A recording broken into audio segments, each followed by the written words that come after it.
जिउतिया व्रत के दौरान महिलाएं यही कथा सुनती हैं, तो आइए हम भी सुनते हैं। इस कथा में एक नगर के किसी वीरान जगह पर पीपल का पेड़ था। उसी पेड़ पर एक चील और पेड़ के नीचे एक सियारिन रहती थी। जिउतिया व्रत के दिन महिलाएं नदी या तालाब के किनारे जाती हैं, तो उन्होंने नदी किनारे गई और चील सियारिन देख रही थी। तो चील सियारिन भी देख के कहने लगे कि हम लोग भी जिउतिया का व्रत रहेंगे।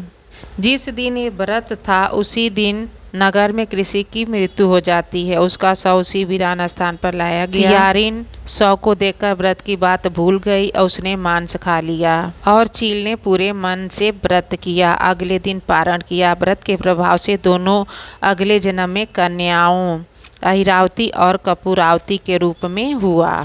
जहाँ स्त्री के रूप में जन्मी चील का राज्य की रानी बनी और छोटी बहन सियारिन कपूरावती उसी राज्य के छोटे भाई की पत्नी बनी। चील ने 7 बच्चों को जन्म दिया, लेकिन कपूरावती बच्चे जन्म लेते ही मर जाते थे। इस बात से वह बहुत नाराज रहती थी और चिढ़ती थी चील के बच्चों से। एक दिन कपूरावती ने 7 बच्चों के सिर कटवा दिए और घड़ों में बंद कर अपनी बहन के पास भिजवा दिया। उस दिन बड़ी बहन जिउतिया का व्रत कर रही थी।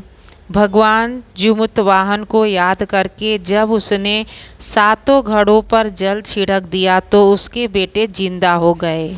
इधर कपूरावती इस बात को लेकर परेशान थी कि बड़ी बहन के घर से रोने धोने की आवाज़ जरूर सुनाई देगा। ऐसे में असलियत जानने वो खुद ही बहन के घर चली गई, लेकिन उसके 7 बेटों को जिंदा देकर वह सन्न रह गई। इसी दौरान भगवान जुमुतवाहन भी वहां प्रकट हुए और उन्होंने दोनों बहनों को पूर्व जन्म की कथा सुनाई।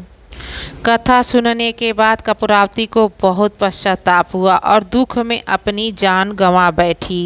वहीं बड़ी बहन अहिरावती ने भगवान जुमुतवाहन से वरदान मांगा कि जो भी माता आज के दिन आपकी पूजा करे उसकी संतान को कोई कष्ट न पहुँचे। तब से जिउतिया व्रत की परंपरा चल पड़ी है। इसलिए जिउतिया के दिन चील सियारिन की कथा जरूर सुनना और सुनाना भी चाहिए। इससे बहुत ही पुण्य की प्राप्ति होती है।